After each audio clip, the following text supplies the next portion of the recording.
Hello and welcome to Biz Buzz with Bruno. I'm Michael Bruno, your host, and it's presented as always by the wonderful Mads Theater. And breaking news, just so you know that I won the lottery. It's amazing. So I'm buying all the local TV stations, and you're going to get 24 hours of Bruno, 24 hours a day, 7 days a week. Won't that be exciting? That'll be wonderful. Isn't that? I'm so excited.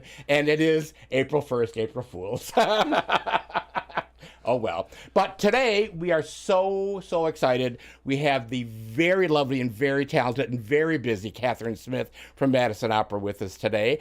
Thank you for coming today on this pleasure. Delighted to wonderful be here. April Fool's Day. So first of all, tell me a little bit about Madison Opera. So Madison Opera has been around for over 50 years. And we perform 3 operas a year, 2 in Overture Hall, 1 in the Capitol Theater. And of course, we have Opera in the Park, which is going on its 22nd year this summer. And we do everything from operas from the 18th century to operas from the 21st century. And we have a range of education things in between. And now tell me a little bit about your position there and how long have you been with the opera? I'm the general director, which is one of those weird opera company only titles, which means I'm both the artistic and administrative head. This title only exists in the opera world. And I have been here since summer 2011, believe it or not.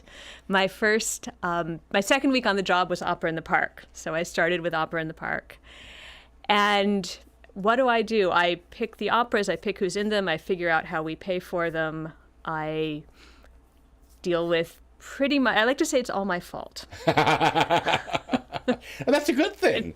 You have control over everything. Well, evidently the weather is my fault too. Oh, so if it rains at Opera in the Park, that's also my fault. And I don't think I have quite that much control. Actually, it's always Charlie Chartino's fault. That's the one you always have to blame when the weather goes bad.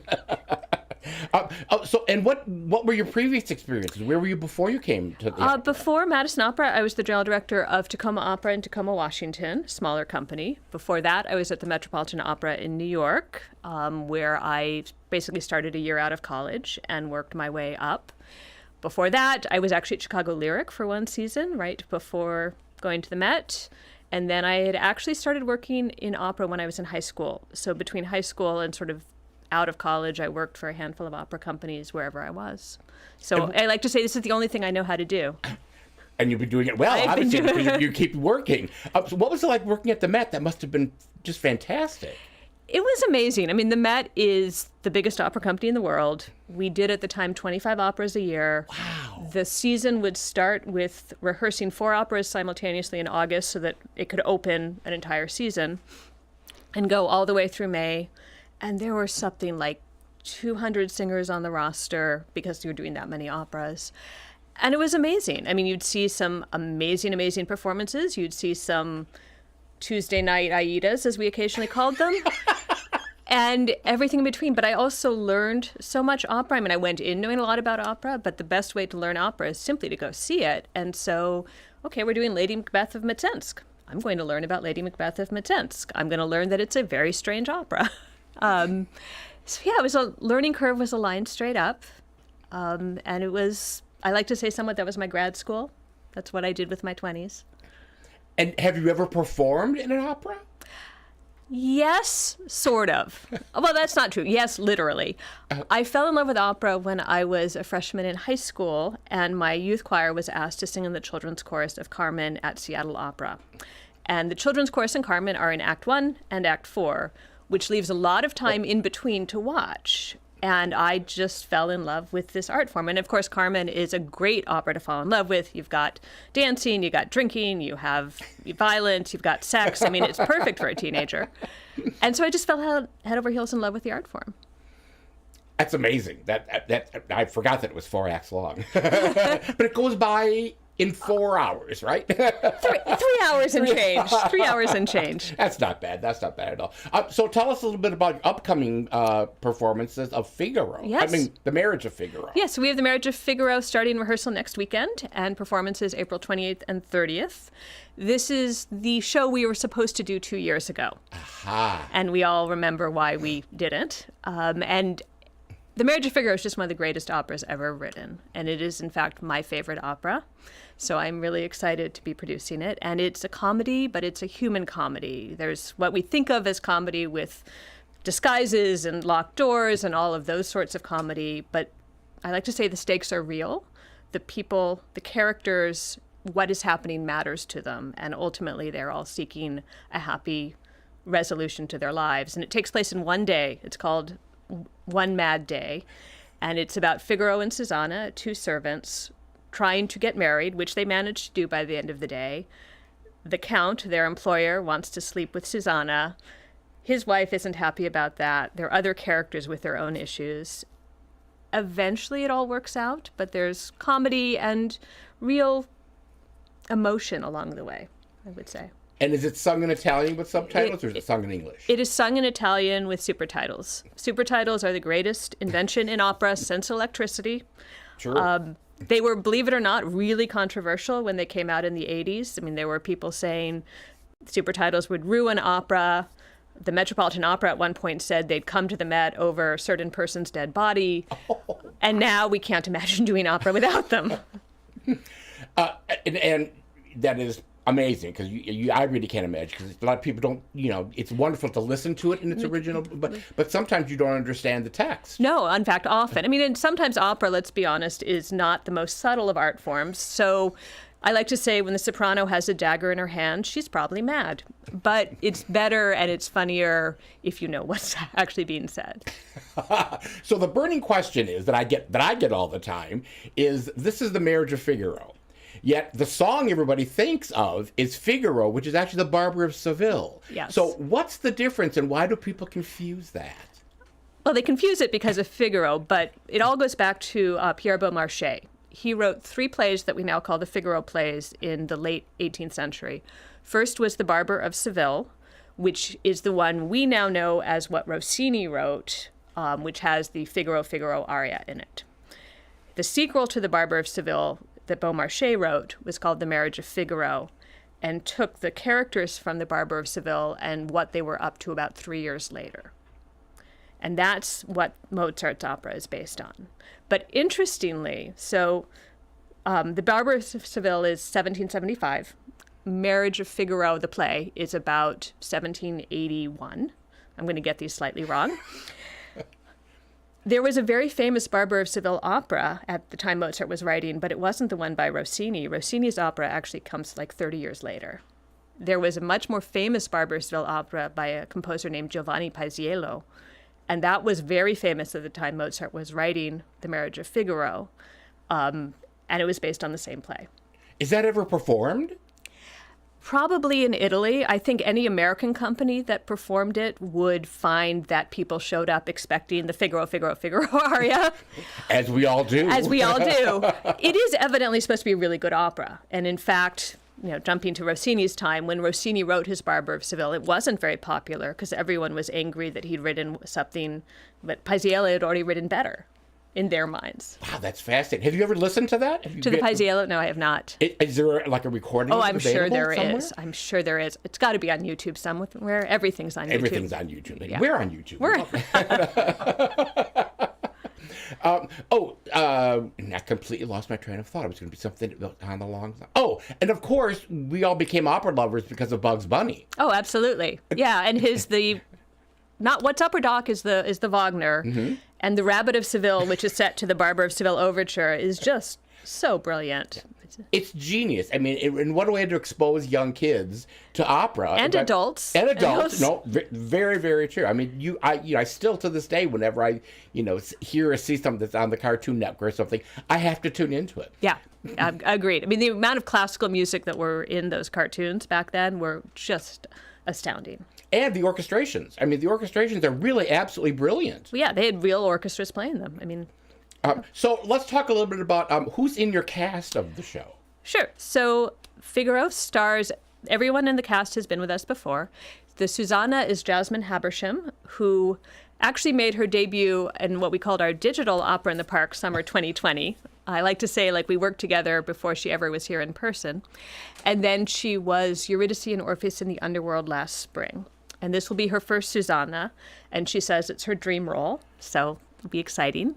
The Countess is Elizabeth Caballero, who has been with us many times. She was most recently Florencia in Florencia and Amazonas. She was also Donna Anna in Don Giovanni.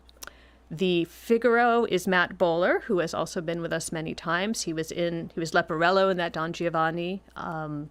Wonderful singer. The Count is Michael Adams, who debuted at Opera in the Park last summer.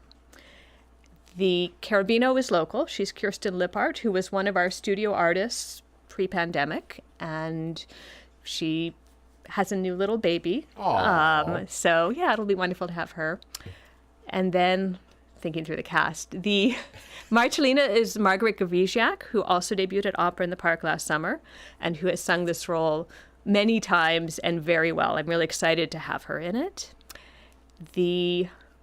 Now we're getting into the smaller roles. The Don Basilio is Tyrese Bird, who was one of our studio artists last year. He was Mercury in Orpheus in the Underworld, the one on the skates. Mm-hmm. This one will be easier. There's no skates involved. Two of our studio artists, Alana Spencer and Pedro Valdez, sing Barbarina and Don Curzio. Oh, and Benjamin Sieverdeen is singing Dr. Bartolo. He was last year with Traviata. So it's a bunch of people who've sung with us before, which is both unusual and really kind of nice. And many of them, I should add, we were supposed to do this show 2 years ago. This was the spring 2021 opera that, of course, we were unable to do. And pretty much the entire cast is back to do it 2 years later. Wow, that's amazing. Yeah, which is wonderful. And it says something, I think, about the opera. Everyone wants to do this opera. Everyone loves this opera. Undoubtedly. And you also have a guest conductor for this one, And we have a correct? guest conductor. We have Stephanie Rhodes Russell conducting. She debuted at Opera in the Park 2021, which was our first live performance back after the pandemic. Wonderful conductor. So excited to have her. And the director is Dan Ragazzi, who directed The Magic Flute here. So it's a wonderful group of people. I'm really excited. And do you know about approximately how many times has Madison Opera performed this particular opera? This will be our 5th production. We seem to perform it about every 10 years. Last performed in 2010. And was anybody in the 2010 production that come back to you, that you know of offhand, maybe? I would have to compare chorus lists. I'm going to guess that there are probably a few people in the chorus. None of the principals, but I would guess some of the chorus. But I would have to look. And other than the fact that you've been, had downtime for the black hole of the 20s, the beginning of the 20s, have there been any particular challenges coming back with this show? We didn't really have downtime. We actually did a full digital that's year. True. No, that's true, you did. But have there any been challenges? Not that aren't. I mean, we haven't started rehearsal yet. So we always say we never know what the problems will be till we're in it. We all love this opera so much that doing things like the cut list and putting it together has been just a fun part of, okay, how do we do this show? There have been no challenges yet beyond the usual work that goes into putting in a show. The sing-through is next Saturday, a week from now, so we'll see. I always say I never know what the crisis will be until we're in it. Truly. So let's talk about some of the people who are behind the scenes that never really get the recognition. Who are some of the people that you use, like for wardrobe or hair and makeup, or your tech people or your set designers? Sure. So we have a wonderful production team. Our production stage manager is Jill Krinicki, who has been with the company pretty much since she was in college. She went to UW-Madison and has stage managed around the country, but has been here for quite a while. Our costumer is Karen Brown Larimore, who has also been with the company quite a while and designs for many places. I should say that for our Overture Hall productions, we rent them. We don't build the sets and costumes. We usually rent them. So this production is coming from Detroit Opera. Our wig and makeup person is Jan Ross, who has been with Madison Opera since she was in high school, which was the very first year of Madison Opera in 1962. She's going to love that you mentioned that date. She talks about it. That's true. That's true. She does. Our technical director, Billy Larimore, wonderful man who's been around for a long time. We have a new props master this year, and her name is Cassie Carney. She is an Edgewood graduate. So yes, and our lighting designer designed Orpheus, Derek Van Heel. He's coming in from out of town. And you only performed this twice, right? Only twice for the general public. We do have a student matinee on this one, which is our final dress will be at 11 a.m. which the cast loves. Oh, I'm sure they do. They love the reaction of the students, I should say. They just don't love having to get in wigs and makeup at 9 a.m. So, yeah, I'll be done in front of 3 audiences. But yes, opera is a ton of work for a very short run. Truly. But run in front of a lot of people. Of course, Overture Hall holds a lot of people. And you know, you have a tendency to sell your shows out, which is really kind of wonderful. I love that you say that. I wish I could say yes, you're absolutely right. We have the same post-pandemic challenges as everyone. Let's just say that.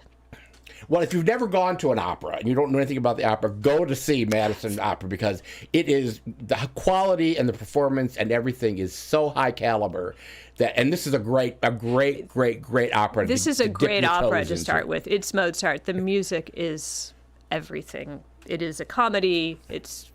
Yes. If you've not seen an opera, start with this one. It is a great first opera. And I would not say that about like Salome, which we did in the fall. Well, not every show can have a silver platter with a head on it, you know? Which was brilliant, by the way. Talk to me a little bit about the pre-show talks that you do and things that happen prior to the actual performances. So we do a number of things. I've already, just this past week, gave 2 live previews of the opera at Oakwood and Cap Lakes. This Thursday, I will give an online preview of the opera that streams live at 7 o'clock on Thursday and then just remains online to infinity and beyond. Anyone watching live on Thursday can ask me questions in the YouTube chat. It's one of the only times I ever actually take questions. We also have, about a month ago, I filmed what we call opera talks, which are kind of unrelated topics I come up with and think, this is interesting, I'm going to talk about it and make people listen. And in this case, I did one on passing notes, which was about letters in opera and letters that are sent in an opera that cause chaos, that cause death, that are just funny because there is in Figaro a duet about a letter and there's some past letters. So it's just sort of a riff on that. And that's available on YouTube, the Madison Opera page. And then I also give pre-show talks, hour before curtain. Those are sort of half-hour short versions.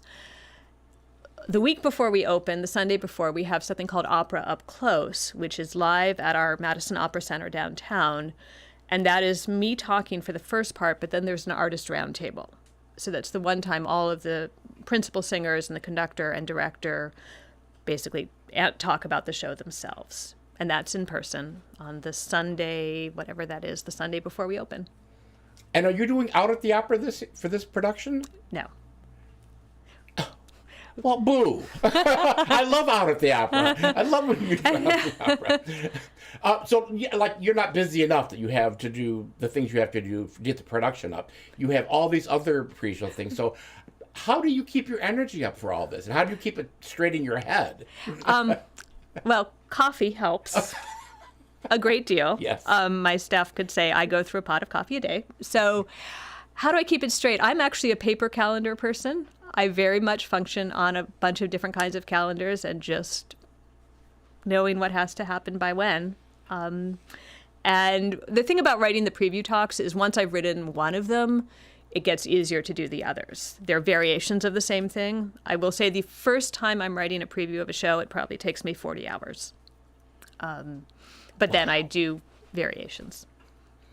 So is there anything that we haven't covered that you had a particular yearning that people have to know about you or the opera or about the production coming up? Marriage of Figaro is just a wonderful opera. I mean, there's a reason everyone loves Mozart. There's a reason everyone loves this opera. It's just, with all the chaos in the world, and I've felt this way not just now, I felt this way the last time I did it. Last time I produced it was 2009, so there was a certain level of chaos in our world then. It's a good reminder that art lasts. You know, something like Figaro has been around since 1786. It has been done all around the world in all kinds of circumstances. And to me, there's something really profound that it still moves us, it still means something, and that it lasts, that the music lasts, the art lasts, and it still matters. That's wonderful. And it's April 28th and 30th, correct? Yes. And it's in the Overture Hall. Our tickets are on sale now? Tickets are on sale, and they start at $20. Such a deal. Buy two. Take a friend. Take a friend. Yes, that's the other thing is if you want to go to an opera, bring a friend because people are often scared to go to the opera if they've never been. And to me, opera is the friendliest thing on the face of the planet, but it has this reputation, undeserved, that we're stuffy and formal and you have to wear a tuxedo. And that only happens in a James Bond film. But that's the... That's true. Yeah. That's true. And then, like we said before, if you're going to go and see an opera for the first time, this is really one of the best ones because it's so enjoyable and it's so much fun. And you say the music is just beautiful. Is sublime. It's just sublime. Excellent. Well, thank you for coming out on this blustery April 1st day. And happy spring. Yeah, happy spring. It's true. Get tickets, get many, many tickets. Go and see this wonderful production of The Marriage of Figaro. But don't sing Figaro, Figaro, Figaro because that's from a different opera, right? Oh, in the lobby. You could sing it in the lobby. We'll have a sing-along in the lobby. So thanks for tuning in and happy April. And thank you, Catherine, for coming and chatting with us today. It's been wonderful to see you again. And we will see you next time on... Where are we? On Showbiz Buzz with Bruno. Thank you.